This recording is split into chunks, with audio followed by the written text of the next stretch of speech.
김영환입니다. 군대 가기 전에 학교 채플실에서 기도를 드렸습니다. 군대를 다녀와서 다시 그 채플실에 가서 하나님께 기도를 드렸습니다. 유학 가기 전 그리고 유학을 다녀와서 동일하게 채플실에서 기도를 드렸습니다. 제가 예전에 개강 채플 설교를 하러 갔었는데요. 며칠 동안 제가 기도하고 예배했던 그 자리에서 후배들에게 하나님 말씀을 전했습니다. 그리고 그 채플실에서 후배들과 함께 기도를 드렸습니다. 너무나 감격적이었어요. 제 인생에서 중요한 때마다 그 채플실에 가서 하나님께 기도를 드렸고, 하나님 제가 여기 있습니다. 제가 왔습니다. 이렇게 기도를 드리면서 더 하나님께 나아가고 또 하나님께 제 삶을 드리는 그런 기도를 드리곤 했습니다. 오늘 아브라함은 베델과 아이 사이 거기에 장막을 쳐서 하나님께 예배를 드립니다. 하나님은 아브라함에게 그것을 직접 요청하지 않으셨겠지만 아브라함은 뭔가 하나님 앞에 나아가야겠다 이런 마음이지 않았을까요? 그 자리에서 아브라함은 하나님의 이름을 불렀습니다. 나만의 기도처, 나만 알고 있는 하나님과의 어떠한 장소, 이것이 여러분에게도 있으신가요? 창세기 13장 1절에서 13절 같이 한번 살펴볼 텐데요. 먼저 1절에서 4절 같이 읽어보겠습니다. 아브라함이 애굽에서 그와 그의 아내와 모든 소유와 롯과 함께 네겝으로 올라가니 아브라함의 가축과 은과 금이 풍부하였더라. 그가 네게브에서부터 길을 떠나 베델에 이르며 베델과 아이 사이 곧 전에 장막 쳤던 곳에 이르니 그가 처음으로 제단을 쌓은 곳이라. 그가 거기서 여호와의 이름을 불렀더라. 아브라함은 애굽에서 어디로 왔죠? 아내 사레, 모든 소유 그리고 롯과 함께 네겝으로 왔습니다. 애굽에서 올 때 아브라함은 어떤 변화가 있었나요? 내려갈 때는 가난한 자였잖아요. 올라올 때는 은금이 풍부했죠. 12장 20절에 보면 아브라함이 가진 모든 것을 가지고 왔다 이렇게 우리가 알 수 있는데요. 아브라함은 가난하게 자기의 고향을 떠났지만 돌아올 때는 상당한 부유한 자로 돌아왔습니다. 아브라함이 베델에 이르자 처음 무엇을 했다 그랬죠? 제단을 쌓았습니다. 거기서 하나님의 이름을 부르면서 하나님 제가 다시 돌아왔습니다. 그러면서 감격적인 기도를 드렸겠죠. 그 제단을 쌓을 때의 그 아브라함, 그리고 하나님의 이름을 불렀을 때의 그 감격. 우리도 역시 힘들 때, 어려울 때 하나님을 찾잖아요, 우리가. 그렇죠? 그럴 때 힘들지만 또 하나님이 주시는 은혜와 감격이 있죠.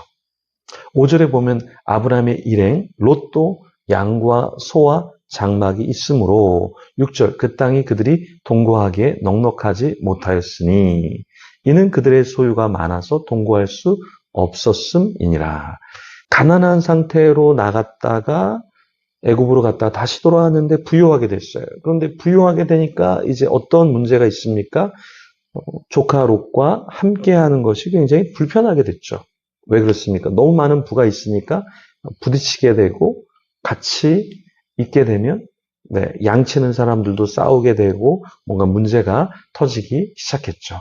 선교단체나 교회나 어떤 기관이나 가난할 때는 그나마 좀 문제가 조금 덜합니다. 문제가 없는 건 아니지만 문제가 좀 덜해요. 근데 이제 부유하기 시작하면 어떻게 됩니까? 서로 싸우게 되고 서로 다툼과 어려운 마음 그런 것이 마구마구 생기게 되죠.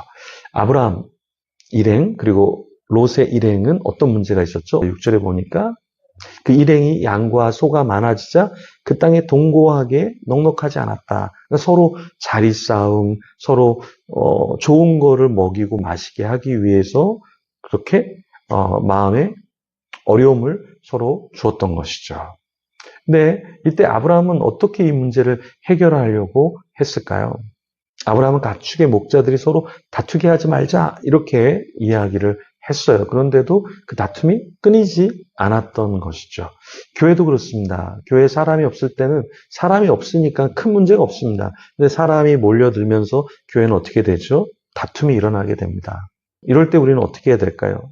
저는 목회자로 잘 중재해야 될 것이고, 또 함께 있는 사람들은 서로 다투지 않도록 자기의 영역만 주장하고 다른 사람은 잘못됐어 이렇게 말하는 것이 아니라 서로를 좀 품는 그런 사람이 되어야 하겠죠.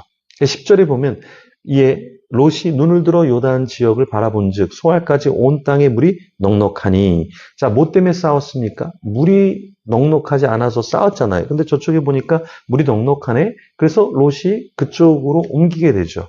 근데 이 땅이 어떤 땅이었죠?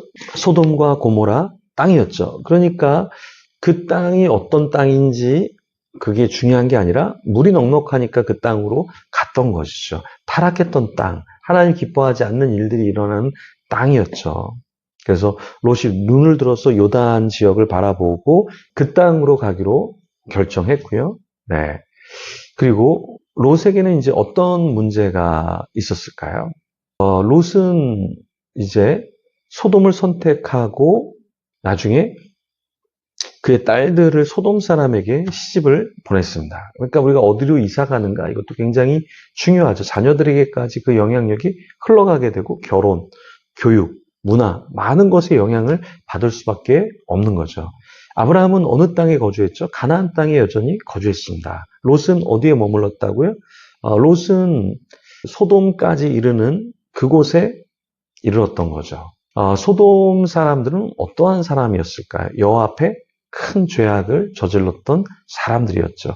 그러니까 사람들을 본 게 아니라 사실은 롯은 물이 넉넉한가, 먹을 게 넉넉한가 이것을 조금 더 봤다라는 거예요. 그래서 우리도 무언가를 결정할 때 먹을 게 나에게 유익 이것을 생각하면서 결정하는 게 아니라 내가 조금 먹을 게 부족해도 마실 게 부족해도 나의 비전을 위해서 내가 이걸 감내할 수 있을까?